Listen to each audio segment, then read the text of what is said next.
there he Hey. is. We're already live, dog. Oh, what? Welcome. Oh, surprise live. All right, cool. Welcome to the party. I was just thinking to myself how like anticlimactic it's going to be when you like hit the go live button and it's just like, oh, we're still just talking, but you made it very dramatic. So As I tend to do. yeah. Lovely. All right. Well, how are things going in the live world? I've been in the I don't know, unlive world, I guess. So far so good. We are live to YouTube. I have this fucking podcast platform is great. So if for anybody out there who wants to talk to the air, Riverside.fm gets my endorsement. Oh, excellent. They actually have a feature where the live chat from YouTube gets siphoned into our little like studio thing. Oh, well, that's handy. Yeah, so I have YouTube open, but I don't actually need to have it open. Shit, I got my full government name on here. Sweet. Well, I will echo your endorsement and say that on my end of things, being invited in by you has been a very seamless and efficient process. So yeah. Dude, I am sweating like crazy in here. This is perfect. I feel exactly like I felt at Yahn Dawn. Everyone kept yelling at me because I was programming during the day and I refused to put sunscreen on. And it's this weird psychological defect I have that if I completely torture myself during the day, then the show gets easier. And yeah. Okay. Sometimes so sometimes it works. Sometimes it's like a relative torture kind of thing. Well, it's like lifting heavy weights, right? Like if you go to the gym and you fucking really push yourself, then when it's time to like do whatever thing it is that you do, it's that much easier. Sure. So my whole if I'm just getting cooked by the sun all day long, then my threshold for uncomfortableness rises tremendously throughout the day. And then by the time the show starts, when the sun does go down, I become immensely comfortable. So it's I could tell on the first day when I came by front of house and I saw you, there was like almost a line, you know, where like the shade clearly was. Yeah. The sun was baking the rest of your face. Dude, it was bad. I mean, I'm still sunburnt a week and a half later. Like my face is so fucking red. It's crazy. I got roasted. Well, I will take a moment to say what everyone else has already said and just put on some fucking sunscreen, man. Nah. Here's the thing, right? Can we swear also? Is that a thing? Yeah, sure. I think so anyway. I don't know. YouTube might yell at us at some point. So, I mean, I swore on FM radio last week. I probably shouldn't admit to that, but the FCC is going to come looking for me.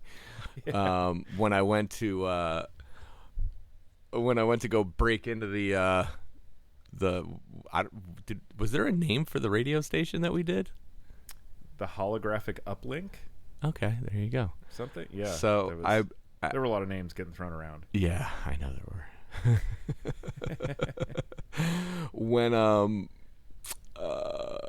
When I broke into the radio station unannounced and got on the air, I forgot that we were not just broadcasting over the internet, that we were actually broadcasting on a terrestrial, as they call it, terrestrial radio station. And so like Ari would say like, oh, F that. And I would be like, no, fuck that. And he'd looked at me and it took me like, I don't know, like the third or fourth time for me to be like, oh shit, I probably shouldn't be swearing right now. Fuck it, whatever, who cares? Yeah. I was in full rock star mode at that point. Zero fucks were given. So. There's a delightful Japanese saying which states that if you've already eaten the poison, you may as well lick the plate. Exactly. So exactly. I like to think that you were embracing that Eastern philosophy when you I am I am perpetually embracing philosophies of all regions. Especially ones that permit you to swear on FM radio. Yeah, anytime I can justify my poor decision making, I'm all for that. Mm-hmm.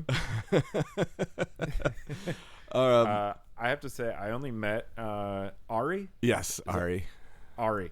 I only met him for like a few minutes, but it was like a whirlwind, really notable few minutes. Yeah. And it was like kind of one of the highlights of the entire weekend for me. Was just like, I walked out of there, my head was kind of spinning. It's like, what just happened? He's quite a character. I mean that in the best way possible. It was like really, really entertaining. Yeah. I understand why he's a radio host, you know? Yeah. He's not like turning it on for the radio. Like he's like that. He's just like that. Yeah. It's been a really cool experience getting to become friends with him for the last year and a half, because this is a good little time filler while we let more people join this party. So I'll tell this little story before we actually start the episode. So I was an early adopter to Sirius XM because of Howard Stern. So I've been a subscriber of Sirius for 18 years. Oh, wow. Something like that. I mean, I think he joined in 2005, and I probably got my first subscription in 2008. Sounds about right.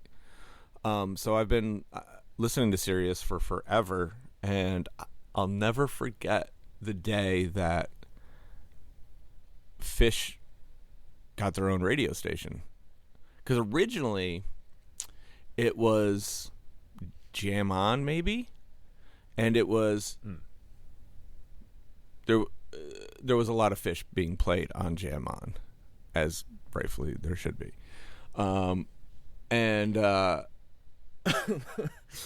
so I believe Ari was a part of Jam On, but he was 100% a big part of the Fish channel becoming its own thing. And he was kind of the driving force behind that. And so for years I'm like, who is this fucking Ari Fink guy? He's such a character. Yeah. And the way that he talks about Fish is very intriguing to me, because he I mean, you think, kind of like to the point you made, like, is he putting this on for the radio, or is this really what he's like? And he really is like this very positive minded fan, and almost to a fault. I'm just like, dude, come on. Like, you could have thought that was good. Yeah. But yeah, we run in similar circles, but for 15 years we never crossed paths. And the funny part of this whole thing is, so him and I met at the Mexico Festival last year, right? Was it last year? Yeah, it was. Yeah, because that's where Derek and I and Christina and Uma wrote Blue Skies Both Ways, or not wrote, but whatever you call what we do to make these songs. You summoned it. Yeah. Conjured it. So around the time of the Mexico show, Ari was actually in a thing, like almost like a beef with a couple of the guys on the Stern show. Oh. And he was actually getting some airtime on Howard Stern, and I was like, oh, this is crazy, because Stern is notoriously anti-jam band. He does not like to talk about the dead. He does not like to talk about Fish. He does not like to acknowledge their existence. And so to hear Ari on the Stern channel was like a really crazy thing. And so I don't remember if it was the first night or the second night. That part doesn't matter. But I was in my prime form for a Fish show. We'll just put it that way. And everyone else around me would not shut the fuck up.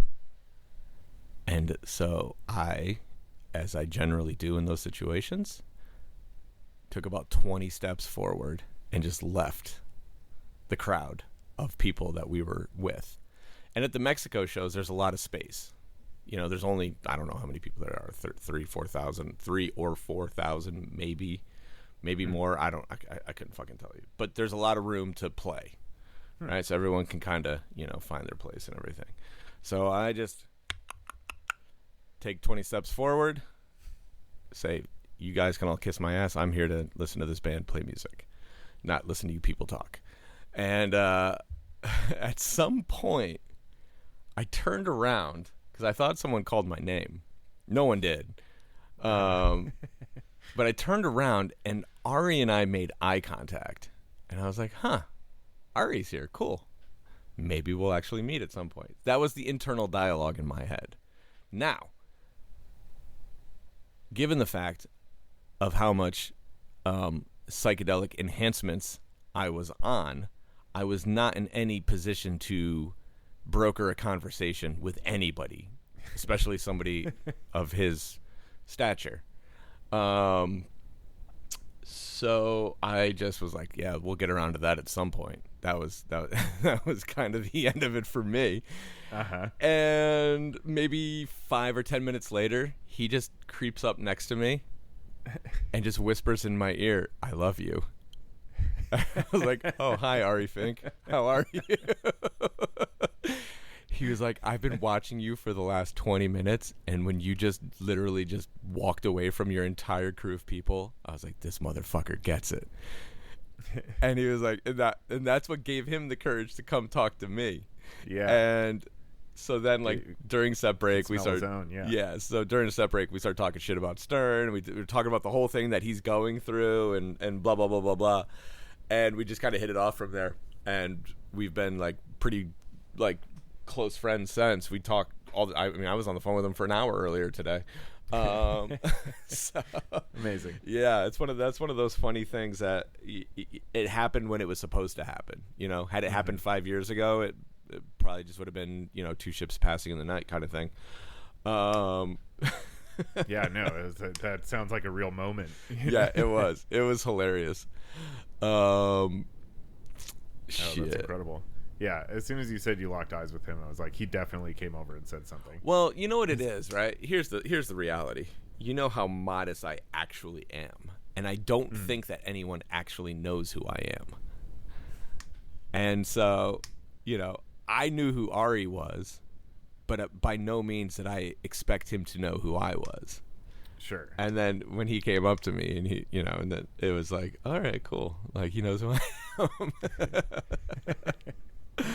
So yeah, that's the origin story of Ari Fink being sucked into the Pretty Lights orbit, and in turn hosting the, what'd you call it? The holographic uplink? Yeah, I think, yeah. Sure. That might have been the name of the stage. The radio station that we curated for last week. Yeah. Which I think that is a good segue to actually start the episode. Right? What do you think? Yeah, the beautiful story that's like the beginning of a, I don't know, like psychedelic samurai movie or something. That I would like 100% watch. Like, no question. Well, all right. Well, welcome to another episode of The Stroke of Midnight. Welcome. Hopefully there are people tuning in for the first time. This podcast, has intentionally avoided the topic that we are about to discuss, like the plague, by all means necessary, for the last, how long have we been doing this now? 3-4 months? Yeah. Something like that? Mm-hmm. So we kind of had a rule going into this that Pretty Lights would not be a topic. And it still technically isn't a topic, because we're not here to talk about Pretty Lights. We're here to talk about the festival that Pretty Lights threw. So, I am in no position to talk about the music that we played, because honestly, when we do these shows, I couldn't tell you what we played 5 seconds after we played it. I can tell you maybe slivers of moments, but I think the bigger conversation to be had here is just the experience of the experience. Yeah. Because I know we all worked really, really hard for the last, 6 months to put on a festival that was worthy of people's time and money, but also like the excitement and attention that it garnered. It's pretty rarefied air. Maybe not so much these days. Everyone fucking throws a festival, just like everyone has a fucking podcast. But it is still rarefied air for an artist to throw a festival and sell it out without really. I think we sold it out before we announced a single support act. And to be quite frank, we didn't really book support acts that people expected or hoped for or whatever. You know, it was more about keeping it in-house. Family, friends, fans. It was really about looking inward on our community and celebrating all of the people that surround us. So, Dorian, Greg, what are your initial thoughts on how the weekend went? Well, first off, I just want to say that it was beautifully put as far as, what the intention was for the festival and, why do a festival when everyone's doing it. My initial impressions on how the weekend went were incredibly positive. I have a strange lens through which I see and experience these types of events. Yeah. Because I experienced most of it through the footage. Unfortunately, I wish I was out there in it more often, but I generally, I'm not a shooter myself, so I generally end up in the producer and editor role, which involves a lot of sitting in the media trailer or media room backstage while all the cool stuff is happening and then sifting through the footage of it.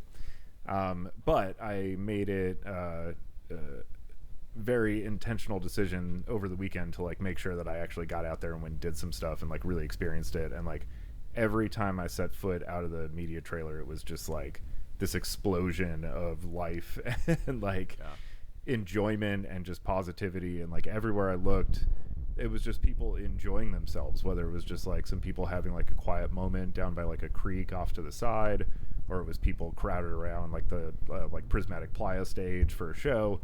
And yeah, just every single event was bigger and more exuberant than the last one. Yeah. So yeah, I mean, to me it seemed and then all the footage I was seeing too was just matching that. It was just making me more excited to go out there again and finally find, another hour that I could get out and go drive around the campgrounds or just check out the show or whatever. So yeah, it seemed like an enormous success, and especially with how you just put forth, kind of what the intention was, and everything that I experienced from it just seems like it did exactly what it intended to do. And on top of it, the shows were fucking awesome. Were they? Yeah. Here, hold on 1 second. God damn it, dude. I had this thing. All right. Oh, yeah. Bear with me, everyone, because my ribbon microphone has a flutter. Has a flutter from the humidity in my garage. So, fucking cocksucker.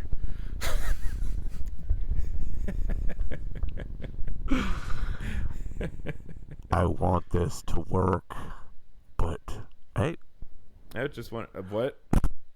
There we go. Did I just get the wall? There we go. Look at that. Amazing. All right. That was real-time troubleshooting. That, I mean, that's half your job. Yeah, that's more than half my job these days. Fuck. So, but I thought it was incredible. And yeah, again, I only get to see so much of the shows, but like I'm also, when I'm working like in the trailer, I'm like right next to the stage. So no matter what, like I'm hearing the whole thing, and yeah, they were fantastic. So yeah, I think. Oh, Christina's texting me. Can still hear fine. Okay. I don't know. I might be losing my mind, but you heard all that noise, right? I heard it. Okay. Cool. Witnessed, for sure. Okay, cool. So it's not just in my head. No, not yet. We'll get there. But yeah, how about for you? How do you feel about the weekend? So we touched on this very briefly before the episode technically started. I broke into the radio station on Saturday, and I may have said some things that were too revealing. Let's just put it that way. Okay. I was too honest with my feelings, but I did that for a very, very, very specific reason, and that was that I needed to cleanse my soul of the disappointment that I felt on the first night. Because while I thought the band played amazingly well, I did not meet my own expectations for how the show should look. And it's always a tricky thing when we're debuting a new rig. You saw what we did leading up to the shows. We didn't have like a formal pre-production where I actually had time with the rig. So I like to get to know the lights. I like to spend time with them, and I like them to tell me what they like. And it's this whole dance that we do. And generally, leading up to any tour or any special event, there's this period of getting to know each other, and it really is it's paramount that I have that to be able to actually get what I want out of a show. And basically, you guys all witnessed that process on Friday night. So I was getting to know the rig on Friday, and then on Saturday was me actually doing what I wanted with the rig. So it's not to say that one was bad or one was good or better or blah, blah, blah, blah, blah, whatever, because everyone loves to blow smoke up my ass and tell me how great I am. It's all lies, Greg. They told me never to say it. Yeah, I'll be the first one to admit it. I never got comfortable on Friday, and so I spent a tremendous amount of time on Saturday working through all of the things that I thought needed to be adjusted. And then when I got to the point where I was like, okay, I've done everything I can do, I took a walk down to the other side of the festival, and I talked a bunch of shit on the radio for 15 minutes. And then from there, it was like it never happened. And everything was great. So what an amazing document of your process, though. Like, as whatever disappointment you may have felt, I think from like a fan perspective, or even an aspiring lighting designer, or whatever perspective, like that's a really cool document of like kind of how you feel something out and work through the frustrations, and then come back to it and like really like wrangle it in and everything. And like we talk so much on this show about process, and I don't know, for me, like I always love seeing that. When I like to bring it film into it, of course, like when I find a director that I like, I love to go Greg's punching his microphone again. It's kind of didn't work as well this time. It didn't work as well. It's okay. It's better though.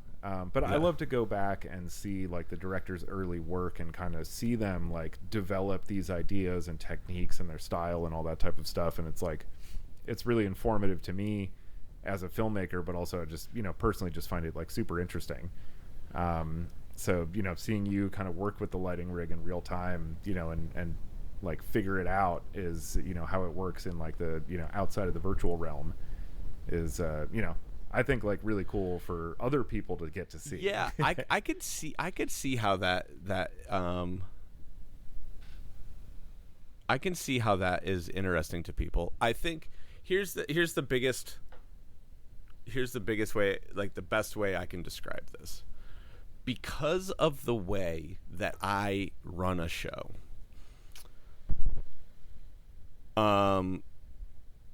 because of the way I run a show, it is so much about. What's the best way to describe this? Because this is a tricky thing to kind of to vocalize or verbalize or whatever that word is. It's like dancing. I'm dancing with the light rig, right? And so like think of like what's the Dancing with the Stars, right? So you see these world-class dancers dancing with famous people who have never danced before, right? Now, depending on your perception of me, I could be one or the other, right? Now, on the first episode, now I don't know who's ever won this thing before, right? But I have to assume, I've never actually watched it, maybe more than 10 minutes, but I have to assume that if you watched the first episode and then you watched the last episode of the people who won Dancing with the Star on any given season, mm-hmm. the display and the technique and the comfortability between those two people and all of the things, there's a world of difference from episode 1 to episode 10 or whatever it happens to be, right? Yeah. So that's like the greatest metaphor that I can give to how I approach running a light show. And so every show that every opportunity that I get with whatever rig is an opportunity to get more comfortable with the rig, because it's not a pre-recorded or pre-programmed light show. I don't even have a set list. I have literally zero clue what the fuck is going on during a show. This always blows my mind. You're not even on ears either. You don't have a headset like to hear what the band's saying. I have my only dirty little secret. It's not even a secret because I'm sure people around me can hear it, but I do have a little speaker. And here I actually had a funny conversation with Derek about this, because more often than not, I have that speaker just barely audible. And my brain has this amazing way of like honing in on it when I need to. So like when we're really, really, really taking like a crazy left turn somewhere, I'll hear something and it's not even the directive that Derek is giving. It's more of just like a heads up, hey, something's about to happen. Mm-hmm. That's it. That's the only tether that I have to anybody else in the entire performance is this little speaker way off to the side that I can barely hear, and just every once in a great while I'll catch something and I'll be like, oh, okay, cool, and then I'll pick up on whatever it is that is happening. I don't have to like go like over there and listen to them. And so yeah, so you know, anytime that I'm like short on time with the rig, I generally there are rare occasions where the excitement outweighs the anxiety of not having enough time. Mm-hmm. Trying to think of a good example of that, because I haven't felt that in a long time, but maybe back in the day I did. I don't fucking know.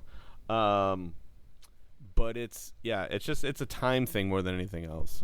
The more time I can get before a show, the more capable I am to get to the.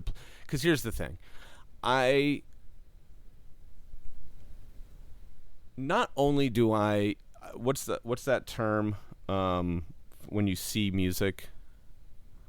Oh, synesthesia. Synesthesia, right? So I'm not fully synesthetic, but I do have some version of it. Like I definitely I contextualize and I texturize music in a really odd way, I think.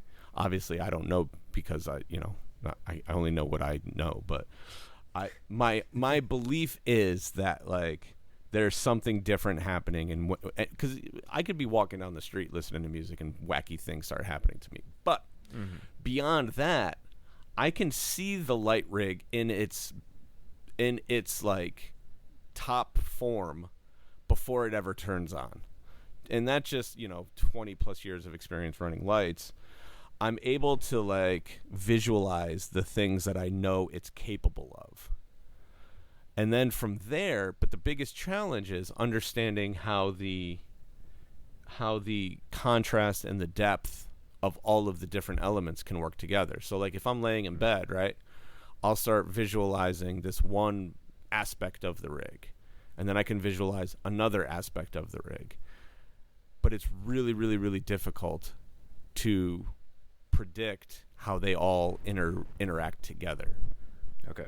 And that's one of those things where time is really important, because like you can't do it in a visualizer. I can't do it in my brain. You just have to let nature exist in front of you and say, okay, this is the depth, this is the contrast, this is the ambient light, this is that, this is how all of these things, when the full stew of circumstances come together, that's when everything really takes its final form. And so it's right, because no matter how powerful the visualizer, which is a pretty powerful tool at this point, you're still looking at a two-dimensional screen. Exactly. You can't see the full space. Yeah, and it's like, and its relationship to the band members, because this is a really interesting thing that I don't think enough people talk about, especially for jam band lighting, because I think this is a specifically jam bandy problem, is because a lot of our light rigs kind of scoop over the band, right? A lot of pop shows, they all kind of, everything's behind the artist, and then they just rely on spotlights to light the performers.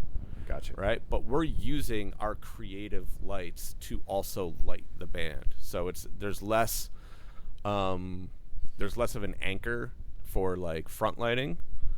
But that's in a sense by design, because you want to creatively light the band, not just make sure that they're visible. It's two different concepts, right? So like when Taylor Swift is performing, she's got 18 spotlights making sure that she looks like a fucking golden goddess in every picture that anybody takes anywhere in the stadium, right? It's impossible for her to look bad on film or just in real life. But when you do the stuff that we do, shadow play, silhouetting, side lighting, front lighting, the dynamics of how the light rig interacts with the people on stage is one of the greatest variables, and it can change from show to show depending on the depth of the stage and such. So, so that's another thing where, like, if you think a light rig is going to be front light heavy or back light heavy, you could be completely wrong, and then some of the concepts that you try to execute become complete hot garbage. And that was a big issue that I was having on the first night. And problem solved second night. The dynamics of how to light the band and how the lights interacted with the band, I was in way, way, way, way greater control of on the second night. And so there was one question, I guess. Let's see. Hoping to hear how the new rig differs from the old one. Okay, so this will be the last little bit that I talk about the actual lighting nonsense. I don't like to nerd out on this stuff too much, but we are talking about this in a more creative way, I suppose, than a nerdy way. So the light rig is completely different from what we've done the last 2 years. It's completely different from anything I've ever done before. And just walking on stage before, like, once the stage was built, and I just like looked up and I was like, this is completely alien landscape to me. Yeah. What makes you so well versed in the world of attention to detail when designing a rig? Oh, that's an interesting question. Okay, so we got a two-parter here. Okay, so we'll start with how the new rig differs from the old rig. Everything. So the last 2 years, the design essentially was a very, very, very abstract sort of representation of being on like the bridge of a spaceship. So like the command center or whatever, so the whole thing wrapped around the band as if they were in the cockpit. That was the idea. That was the driving force of the last 2 years. This year, the biggest thing, and without getting into all the technical, like truly technical aspects, like the fixture types and all that nonsense, the biggest thing that I wanted to create was as if the light rig was,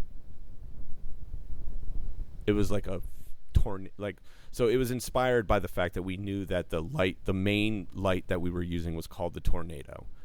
And so the idea was to create a cyclone around the band. I wanted them to literally be like sucked up into the light rig. So whether it's the swirl or whether it's the spaceship, beaming them up into fucking Jupiter or whatever, there's a 1,000 different ways you can rationalize it. But that was the actual like physical concept, was this sort of like staggered, stacked sort of thing that was going to pull the band up into outer space. As far as my attention to detail, so this is an interesting question, Dorian. I think maybe you can actually speak to this now that you've gotten to know me as well as you have. Yeah. What makes you so well versed in the realm of attention to detail when designing a rig?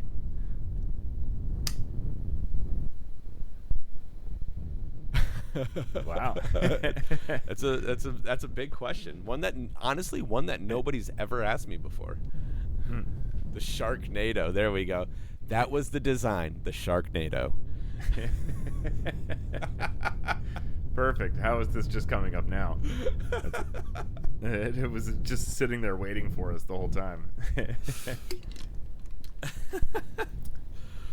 Well, I mean, I know I can speak to just your, in a lot of ways, there's something to be said, of course, about just the amount of like time and dedication you put into this. You've become well versed in it because you've taken it very seriously for a really long time. And like, I mean, anybody who knows you sees how hard you work on this stuff, and knows that it's a very, it's just like Ari, like, you're not turning it on, when you come to the show. Like, I'm always the on, entire off season, like between New Year's and now, I've been doing this podcast with you, and every week I'm hearing about, all the stuff you're working on. Yeah. So it's, and I mean, that's a big part of it is, being like a student of your craft. And I feel like you're definitely that, a big part of it. So here's a fun little tidbit for anybody that wants to do anything really, but for all of you lighting dorks out there, go study concerts from the 80s and see what they were doing. Go study concerts from the 90s and see what they were doing, because all too often stage design has become trendy, and everyone sort of kind of latches on to an idea, and then everyone sort of follows suit. And I think one of the reasons why we stand out, one is because, we are one of the trendsetters, but also we are the trend defiers. And so when you think we're going to do something, we generally, at least I do, and I know Derek does too, find a reason not to do it. Mm-hmm. And so I honestly, the rig that we did the last 2 years was actually inspired by a lot of like 80s like cock rock concerts. So like I was looking at like Motley Crue and Def Leppard videos. I have an immense VHS collection, and probably 300 concert videos ranging from the 70s to the late 90s. And it's interesting to see. So like this was like a point of contention within some of my creative circles, was why was everything on the last two tours sort of isolated. The rig didn't mix with its with other parts, right? So it was like this, like the back part of the rig was its own specific thing. The top part of the rig was its own specific thing. The stuff around the band was its own specific thing, and there was no continuity between the different like zones, if you want to call them that. And that actually comes from 80s arena rock. They would create these sort of pods, and the pods, there was like these central pods, and then there were these other things, and they all kind of had their own presence. And the idea being that you could break the rig into 3 or 4 different things, and it could be completely different. And so that was the driving force behind the last 2 years. And then this year, like I said, completely throw all that out the window. It's one singular idea that all works together. And so that was the biggest difference, the biggest change, I suppose, was just that singular like overarching conceptual change in approach. But I think also I've learned how to pay attention to the things that matter and ignore the things that don't. And I think that might be my superpower. Because editing, it's not even editing. Well, maybe it is. It's almost anti-editing in a sense. Because let me tell you, and I mean, you've seen this, our load-ins are not easy load-ins. They could take 12, 16, 20 hours to get that fucking rig up in the air. And inherently, every time we put a stage up, things go wrong in one form or another. And it's my responsibility to decide whether the thing that went wrong is actually a problem or not. And so being able to decipher whether it's worth the trouble to fight it or to just give into it. And there have been a lot of times where my willingness to allow something we didn't want to have happen has actually yielded a lot of positive results. And so that kind of goes back to the whole just, being one with the circumstances and blah, blah. Right. If you want to go to that, like the metaphysical bullshit, but there's a lot of truth to that. It's just like sometimes it's not worth pushing. Sometimes you just got to let things happen. But there are always times, and these could be like the most minuscule little details that I will lose my mind over. And this is the balancing act, right? It's deciding which ones are worth freaking out over, or which ones are worth pushing back on, or whatever. And these little minuscule details can mean the biggest difference in how the show looks. So those are the things that make it transcendent. Yes. But yeah, no, I think pick your battles is one of the best pieces of advice I've just ever been given in life, period. Yeah. And, that's not, just to say that, like, oh, just don't sweat the small stuff. That's totally different, because sometimes picking your battle is like, no, I'm going to fight to the death over this tiny thing, because that's actually the most important thing. So it's knowing what it is you're after, and picking your battles based on those priorities is really the thrust of it. It really is. So, Dorian, Irene is wondering, did she just spot you drinking a spotted cow? She did. Hey! Yes. I'm going to do it again. There you go. I could fucking use a beer. Christina, we don't have any beers in this house, do we? God, I'm such a boring old man now. Dad life has ruined me in that sense. I just don't drink anymore. Although I will say, we went to this place called Rose Hill Farms, I think is what it's called. It's one of the spots that we've discovered here in Rhinebeck that we love so much. They it's this beautiful farm. They have blueberry fields and different produce that you can go pick your own stuff, but then they also make their own wine and cider and beer, and then they bring in food trucks, and they have these community awesome.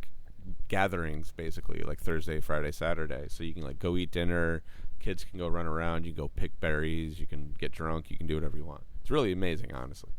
But I don't know if I've ever actually drank a hard cider before. I'm trying to think if I ever had like an angry cider or something at like 4 o'clock in the morning on a really bad night or something, you know. But like this, like left, yeah, this like fresh, like homemade, alcoholic cider. It was really, really good, like sparkling cider. It was.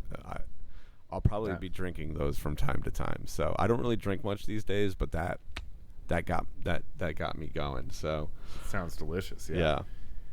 The spotted cow is a rare treat because they're actually only sold in Wisconsin, and I'm in Chicago. They refuse to sell any New Glarus beer past the Wisconsin border. Oh, really? So yeah, but Hannah, my wife, her dad works like very close to the border, so occasionally he just like pops over there, gets a case, and smuggles it back. Yeah. And gives it to us. So we happen to have some nice and cold in the fridge. You're doing a little Smokey and the Bandit. Yeah. Yep. Like G-rated Smokey and the Bandit. Just we have to pretend it's a crime to like feel like we're doing something badass. That's it. Yep. All right, so I don't want to talk about myself anymore, and I definitely don't want to talk about lights anymore. So I think there's only one appropriate place that we should go. Ooh. And that is the set of the weekend. Oh. And I think it happened at 2 o'clock on a Friday. PM, not AM, you fucking lunatics. Yes. That silent disco thing, by the way, guys. Hold on, before we talk about my beautiful wife. Y'all are wild. The numbers that I heard was somewhere in the range of 3,000 to 4,000 people rocking a silent disco. And it looked like it when I was there. It was a lot of people. Honestly, yeah. The fact that we had that many headsets, and B, that they were able to make that many headsets work, my mind was blown by that. I actually asked somebody if they could explain to me how the fuck they were doing it, and they were like, it's just better if you don't know. And I was like, all right, fine. Whatever. It's like one guy who understands this. Yeah, pretty much. I was like, how is this even possible? So the silent disco was a trip. I didn't get to experience as much of it as I probably should have, but it sounds as though everyone had a splendid time there. Yeah. But with that being said, the set of the weekend. I have to say also real quick that I was reviewing footage after the weekend, and I was like looking at some of our footage from the silent disco, and I went through an embarrassing number of clips trying to turn the volume up and going like, where's the fucking audio? And then before I was like, oh my God. There's no audio. There was no audio.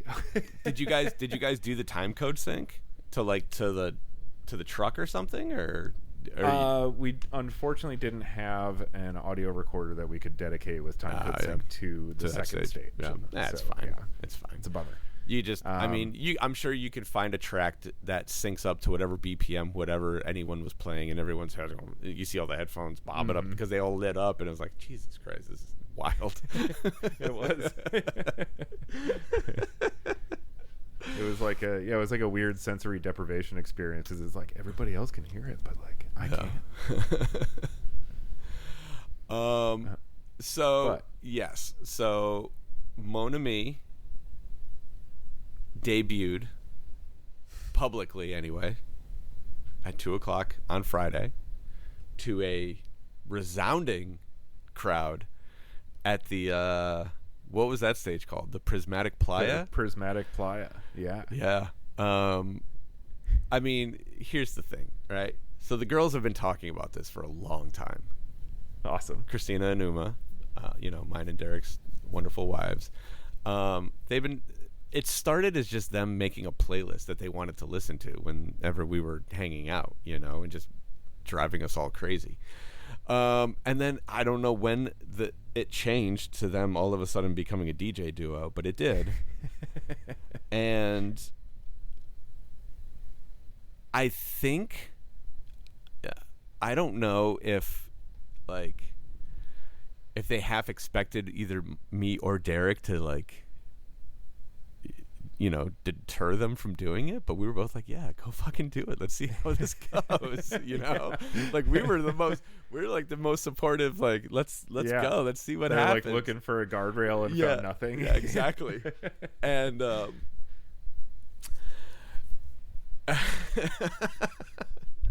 my God. Okay, hold on a second. Okay. So I said something in the little introduction, and I meant it, and I think it's important to reiterate here. Those two women are so massively responsible for this project having any sort of success, if I'm being totally honest, because they keep Derek and myself from completely going off the deep end on any given day. And the value that they bring beyond just, being our wives, but like being so involved in a positive way in making sure that like, like they're very, very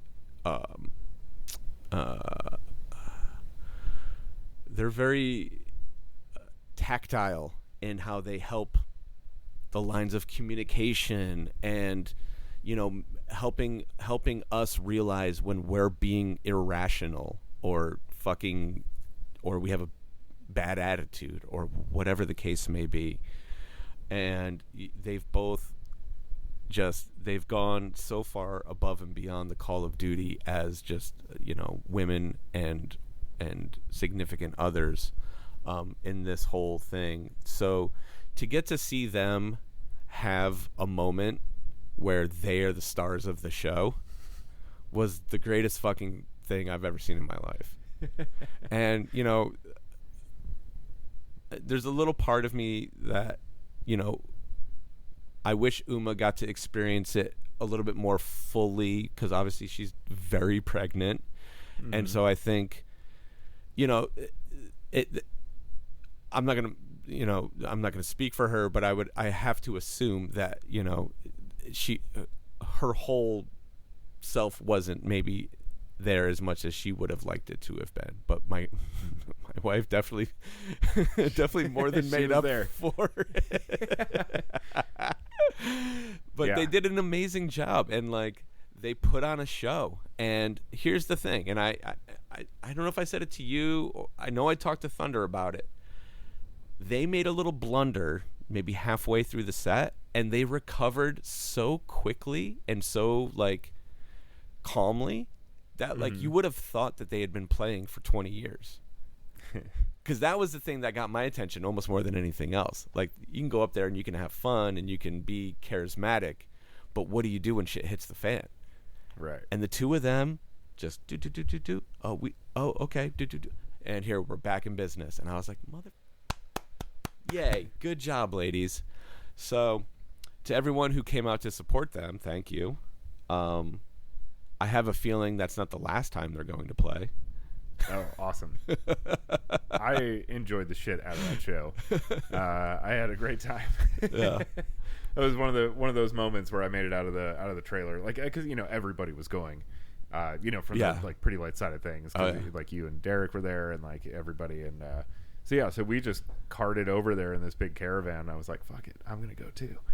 And I had so much fun, like just watching them. It was really magnetic. Like Christina was really clearly having the time of her life. Yeah. And it was just like so authentic.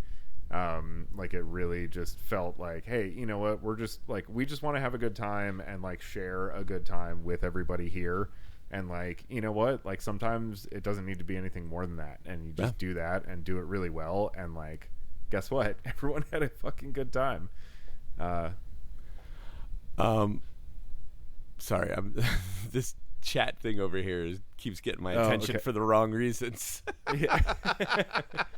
I closed the window because I know I'm like I don't understand like how people can multitask that way. I can't. I'm doing my best over here.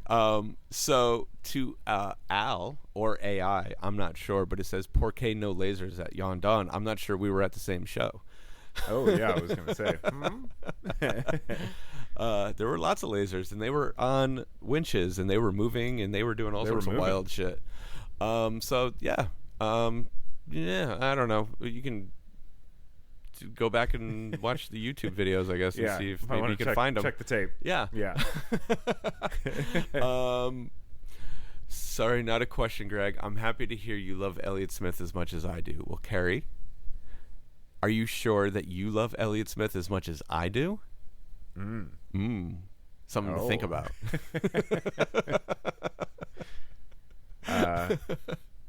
I am still becoming initiate in the ways of Elliott Smith, but I did listen to what was it, EXO? Yeah. Was that? Yeah, fantastic. I mean, just really, really amazing stuff. Oh yeah. I have a lot more to go, but like I get it. Yeah, it's the best. Yeah. Do you think we will definitely ever keep get going? to look at all the pretty lights from the Smiles, a hairdryer with a projection of the video? I will forever cherish that Tahoe last passenger. So Will, funny enough. So then you did pick up on the Smile sample that happened in Tahoe, I'm assuming. Oh. He's asking, he goes, do you think we will ever get a sample of "Look at All the Pretty Lights" from the Smiles, a hairdryer with a projection of the video? I will forever cherish that Tahoe last passenger. So he's probably the only person who picked up on the Smile sample, both audible and visual, that I worked with Derek on in Tahoe last year. It was literally, the song came out like, I don't know, maybe less than a week before the shows, and I'm trying to think. I can't think of the name of the song off the top of my head, but it's basically like such a beautiful. The chorus is like "such a beautiful world" or "look at the beautiful world" or some shit like that. But the music video was this glitched out mountain that kept evolving, and I was like, "You got to be kidding me!" Like this, the line and the visual is so perfect for us playing at Lake Tahoe. And so it was the first time and only time, honestly, that we did both an audio and visual sample from the same source. Oh, cool. At the same time. So he's asking about another Smile song, because there is a song that literally says "Look at all the pretty lights" 800 times in the song. And I played it for Derek, and I was like, "What do you think?" And he's like, "You think it's a little too obvious?" And I was Too like, on "Yeah, the nose, yeah. it might be a little too obvious." So, well, probably not. But I mean, stranger things have happened, because I mean, Ethan got a horse with no name or whatever, right? Is that So our good friend Ethan asked why my favorite swirl of the weekend was "A Horse with No Name," and I will tell him without a shadow of a doubt that I don't even remember us playing it. I actually don't. I remember Into the Mystic, and I remember Pink Pony Club, and that's pretty much about it. So he's going to be very disappointed. Well, the horse should have been named. Then it would have been more memorable. It would have been a lot easier. What's y'all's favorite swirl? Ethan wants you to say "horse with no." Christina, the YouTube thing is on delay, so she texted me literally right after I just said all this. That's so funny. Okay, so I want to keep the fans' engagement. "Foreign Spies," he says, is the name of the song. That is the name of the song that we sampled last year. So if you want to check out "Foreign Spies," it's a really cool music video. Nice. I'll check that one out. Oh my gosh, who would win in a fight? 1 WAP versus 100 Wandies. Wop that Wandy. Well, I don't know how you actually pronounce it. So I know that WAP is a derogatory term for us Italians. Yeah, so I was going to say, okay. I'm going to venture a guess and say that 1 WAP wins versus 100 Wandies every day of the week. What I'm hesitant to ask what a Wandy is. It doesn't matter. I don't know. Okay. Do you know the backstory to that? No. So this one is vague in my recollection, but at some point Derek was flipping through records, and I don't know if it was something he filmed or something somebody else filmed, And he found this record, and the track was called "Wop That Wandy."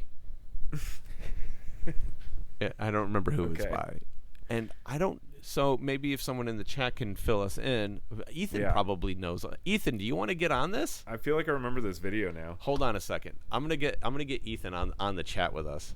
This will be fun. He's photogenic, and I actually think so. Here's a funny story about Ethan. The first time that we actually interacted was on one of the fan podcasts, and I didn't remember him actually being one of the hosts for it. He got really mad at me for that. We guys work for it. You're better friends. Yeah. All right. Let's see. Where is he? I'm having fun tonight. This is great. We're gonna do this. We're gonna have to do this more often. All right. I just sent Ethan a link to actually hop onto the actual recording with us. All right. So we'll see if he picks up. We got surprise guests. Yeah. Why not? Right. Yeah. So anyway. So Wop That Wandy. I don't know if we ever actually. I kind of remember this video now that you mention it. Yeah, but it's been like one of those things that it's like the most obscure thing that Pretty Lights has ever done or ever talked about or blah blah blah blah blah. And and so I guess we played it over the weekend, and everyone freaked out. So the Wandy was whopped. It finally happened. It finally happened. Tension and release. Yoda Lover, Cityscape 3.0 in the future. Not if I'm alive. Been there, done that. Yeah, no looking backwards, only forwards. Can you talk about how your ambient lights were used as the border color of the stream? Oh, interesting. Oh. How did people find out about that? There's fucking people are paying attention, man. They're looking. We got some. Did Nick talk about it? Did Nick talk about it somewhere? I don't know. Not that I'm aware of, but he might have. All right. So I guess we'll go back into nerd talk while we wait for Ethan to hop on with us if he's actually going to take this or not. So I have this color system that basically everything that's happening in the show references either an A, B, or a C color. And then I can live update them and mix and match them and blah, blah, blah, blah, blah, right? So we've been working on ways to enhance the integration of both the video and the stream with the actual things that are happening on stage. So we figured out a way to send that color information to both Jack and Nick.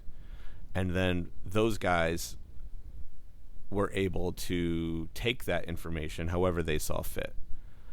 And so Nick basically built a tool that allowed all of my color information to dictate whatever the color accenting stuff was happening in the stream, all in real time. So that was a fun little. That's so fucking cool. Yeah. Yeah, fun little add-on that we implemented this year. I went down to New Orleans and spent a few days with Nick, and it was the first time that him and I really got to really work, together, because he's always kind of been on the stream side, and I've always, obviously I'm doing whatever I'm doing. But Nick was also a huge proponent in the site lighting development, and so in the road of getting all of our stuff, happening, Nick and I started working together more to make sure, because I wanted him to be comfortable with what he knows, and he doesn't know what he doesn't know, and so I helped him, with the site lighting, and then from there, we kind of also started working together on how we can enhance the stream and stuff like that. So. I know he was doing a lot of wild stuff. Yeah. I haven't had a chance to actually. What is this? Hey, Ethan. Oh, shit. There he is. So, what's up? All right. So, Ethan, I don't know. I saw you chiming in a bunch, but I actually wanted. Would you stop walking for a second? You're literally on my podcast. Can you? I'm going to the banya. Okay, it can wait. 5 minutes. Okay, what's up? What's up? Jesus Christ, this kid.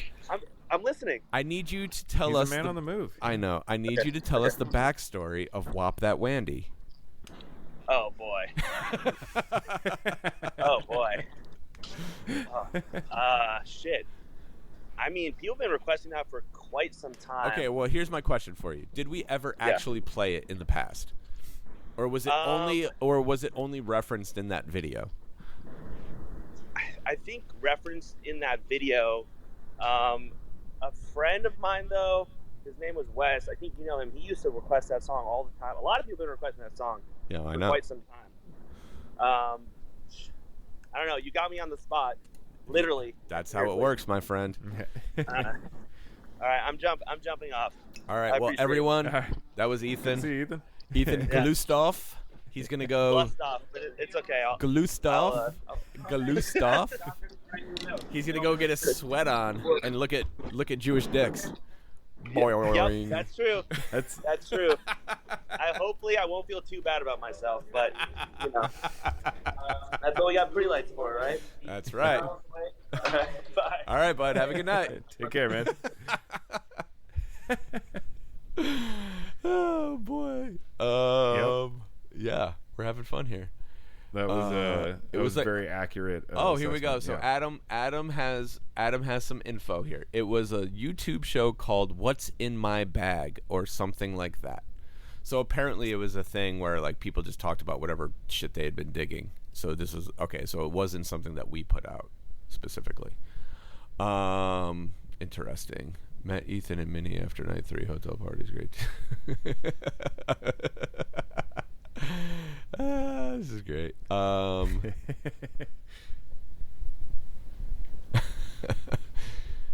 Ethan has a legendary coin purse.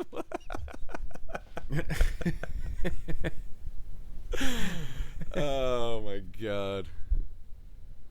Yeah. Oh, right. That's too funny. Congrats. Yeah. Yeah. Never played until BV. Thank you, Adam, for the insight. The video in question. That's why. Oh, this is a delight, bro. Come on, Ethan. It was indeed sampled before, but not swirled. Oh, it was sampled before. So, all right. Oh, so this is have up we for officially stirred the pot? This is up for dispute. So, who's the official archivist? I know there's a couple people. Well, Will was the official like taper archivist. I don't know. Okay. I mean, who's the official like I don't know, scribe of like the Pretty Lights lore? I don't know, man. There's some kids out there that have these crazy websites and like stat trackers and all that stuff. Yeah. I thought about actually signing up. What's that? prettynights.com, I think. Anyone want to chime in there, right? Is that prettynights.com? Is that where you can track all the shows you've been to and all the big bust outs you've had? And I wanted to just go in there and just check every show. And so that way, like, no matter whoever thought that they were the coolest, I could always trump them in one form or another. And she'd be like, "Hey, sorry guys, but I've been to the most been to the most shows. I've seen the most bust outs. I've gotten all the rarities." You should It's such a dick thing to that, say, and then keep it like shockingly up to date. Dude, you know, like I don't have 2 time minutes for that. before the show starts. Like, I don't even track. I don't in that way track my Fish shows. Now I will say that when I go to Queens in a couple weeks, right after Secret Dreams, that will be my 200th Fish show. Oh no shit! Yeah, damn. So I'm gonna have to put in a phone call to my good friend Mr. Kuroda and see if there's a certain song that we can't get played. I'm not gonna say what song it is because when it does get played, I don't want people to come fucking bother me the way they did in my 100th show. Oh, okay. Because what did you have played at your 100th show? I didn't have anything played. Oh, but okay. I had been chasing Harpua. And I got it on my 100th show at Dick's, and in the middle of an encore where they spelled "thank you." That all happened on my 100th show. Wow. Yeah. Okay, that's impressive. It was crazy. It was fucking out of like it was the nuttiest night of my life for a lot of reasons. But like people kept coming up. Everyone's white whale. Yeah, but everyone kept coming up to me and be like, I can't believe this is happening at your 100th show. I was like, neither can I. Can you leave me the fuck alone so I can enjoy it?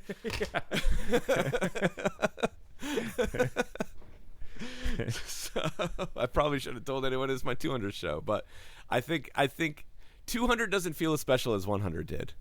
Mm-hmm. And maybe that's just because I'm you're old hitting and triple digits. Yeah, also, once you hit that, first it's just like, that's, all right. Plus, I've been to so many goddamn shows now. It's just like, yeah. Once you get to 1,000, call. You know. Yeah, then, if I won't be impressed again. I mean, if the band lives long enough, I'll gladly try to get to 1,000. But I don't think that's happening anytime soon. Yeah. My numbers are declining. I do wonder. Can somebody out there, one of the nerds out there, please tell me how many shows have been performed since July of 2009? Because that's like I think, let's see, I did the Boulder show, which I think was in May, and then I did like one or two other shows, but then like I was like full time, I think either July or August of 2009. So yeah, so if someone wants to tell me how many Pretty Light shows I've been to, we'll just make it easy and just say August 1st, 2009 to today. Current day. Yeah. Yeah. So I expect that number in my DMs in the next 10 minutes. Somebody's going to Pretty Nights right now and like creating the Greg Ellis account, just checking everything and then seeing what the number is. Oh boy, it's amazing. Yeah. No sick days. But you haven't been to every show. Is the one that does Pretty Lights Live. He may know, but you haven't been to every show. That is correct. There was one show. Now, okay, we're gonna adjust this because we're gonna get into some real fucking minutia here. I'm gonna say every ticketed Pretty Lights show. There was 600 to 700. Someone said. Okay. There was one show that I did miss. It was December 30th, 2009. It was because we were doing the Congress, I think, or maybe it was the other place. It was Chicago. So it was like our first big New Year's show, and I was debuting our first like really like fleshed out like stage design. I was also using a brand new lighting console at the time that I had never used before. And there was a show in Atlanta on the 30th. And there was just, we were like, if I go to this show in Atlanta on the 30th and I fucking roll into Chicago in the middle of the day, like the show's going to be a train wreck. So we had, I believe, Michael Smalley, my good friend, from Bass Nectar and String Cheese fame. I'm pretty sure that Michael ran that show on the 30th. So that would be the one show, I guess. Maybe there's one other, like, I mean, I did all the European dates. I did all the international stuff. Yeah. You know, I don't consider, like, the block party things, like the thing where the block right, the mural, second the second line. I don't consider that a Pretty Light show. That was just something that he did. I don't consider the pop-ups, you know, like in Vegas. Those aren't Pretty Light shows. Those are Derek having fun. Yeah. So Myth the Wanderer. Greg with me though. Still no waiting for her full band swirl. Oh yeah, I know. I've been hearing about that one for a while. Has CK5 ever seen you perform? Of course he has. Chris. Yeah. Let's see. I feel it. I leave the history to Miguel. Yeah, Miguel's actually a good person to talk to about that stuff. You'll have to tell us after, FH. I got Divided Skies and Encore. You talking PL exclusively? Because it's at 700 plus, but that includes 08. Okay, so yeah. I mean, Derek didn't play that many shows in 2008. He was playing a bunch of house parties and shit. So let's call it... Well, I'll be generous. Is missing a bunch of fall 2010 shows. That would take some digging into. Pretty Nights only have show listed if there's a set list. Oh, that's an interesting caveat. We'll call it 700 on the dot. So how crazy is it that I've only been to 500 more Pretty Light shows than I have been to Fish shows?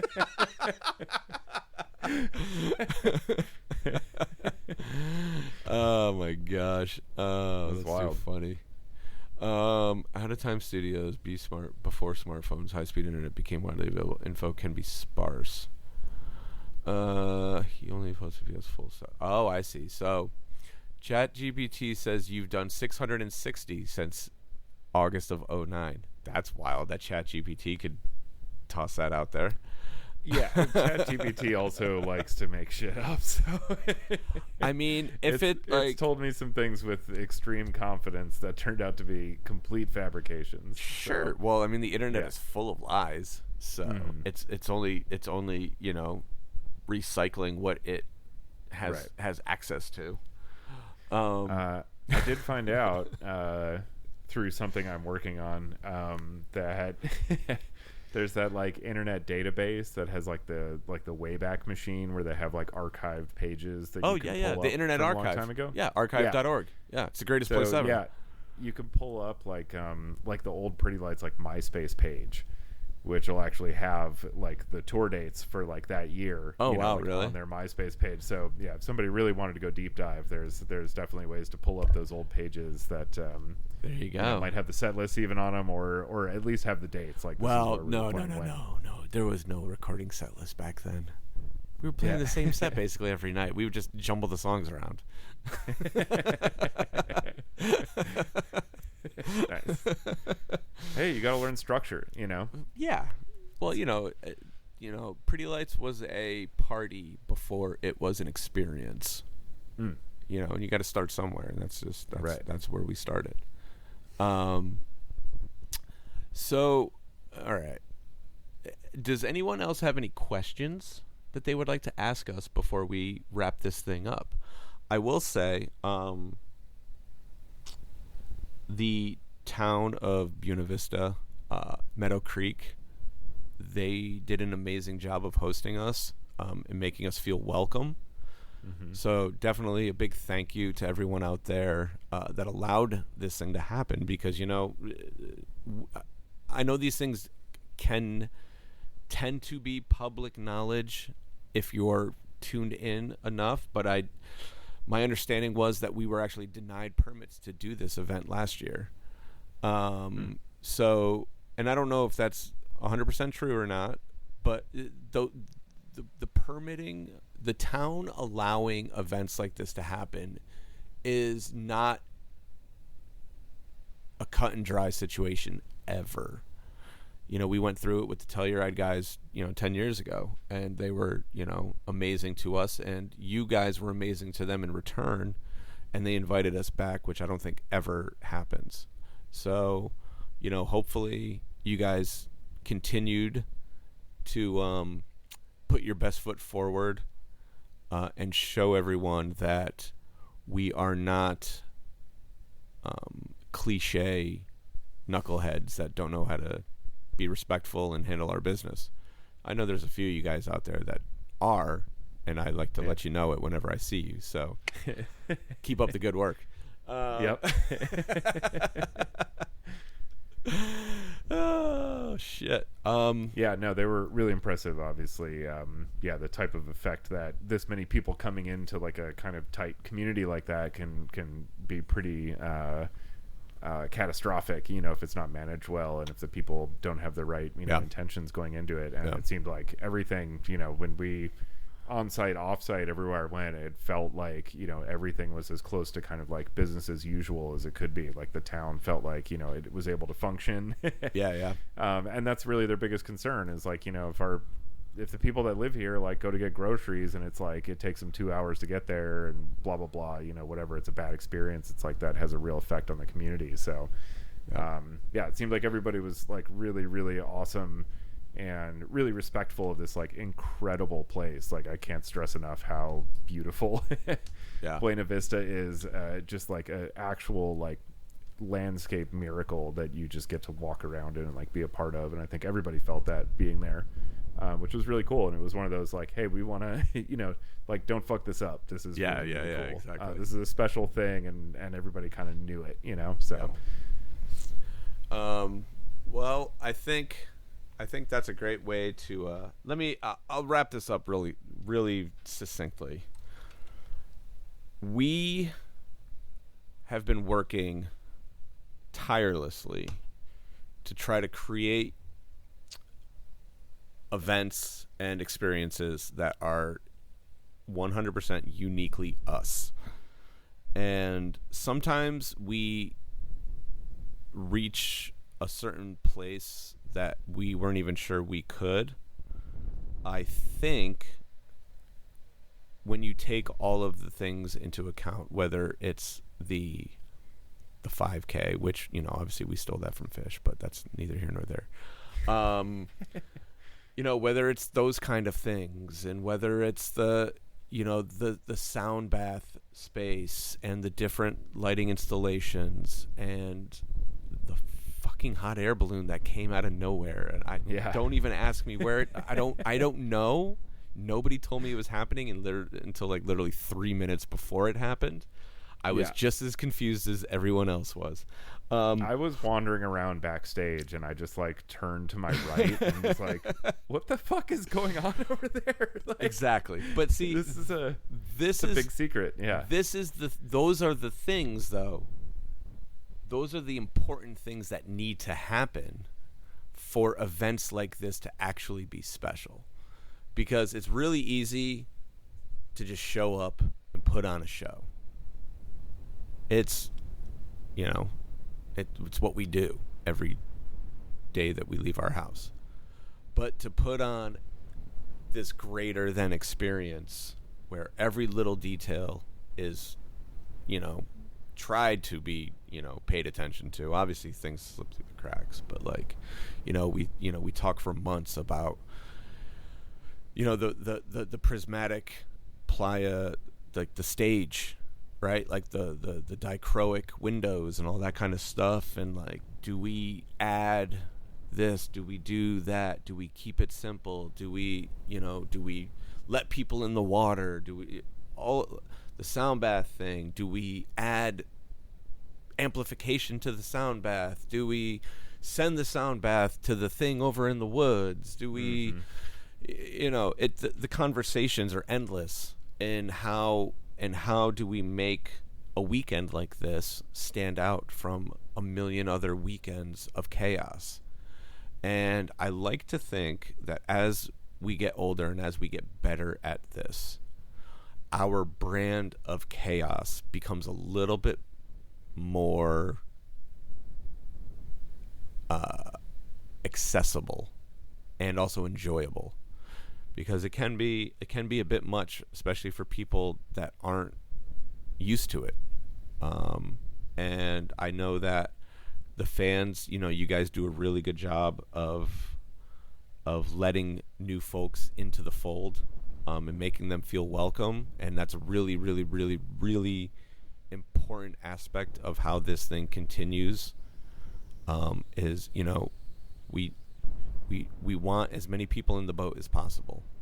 Yeah. And we also want to make the boat as weird as possible. So come one, come all. Continue to be kind. Continue to be adventurous. And continue to be open-minded.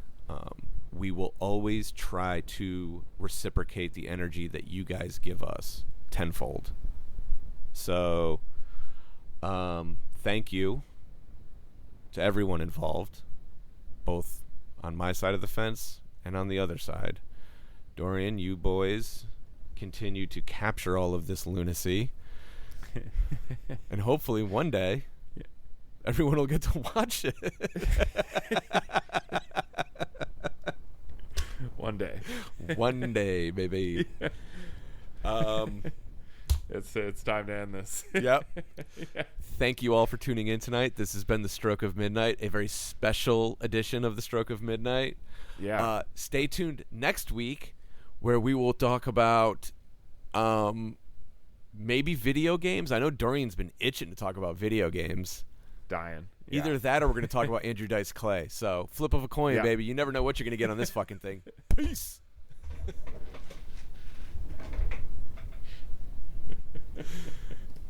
All right. How do we stop this? Are we still live?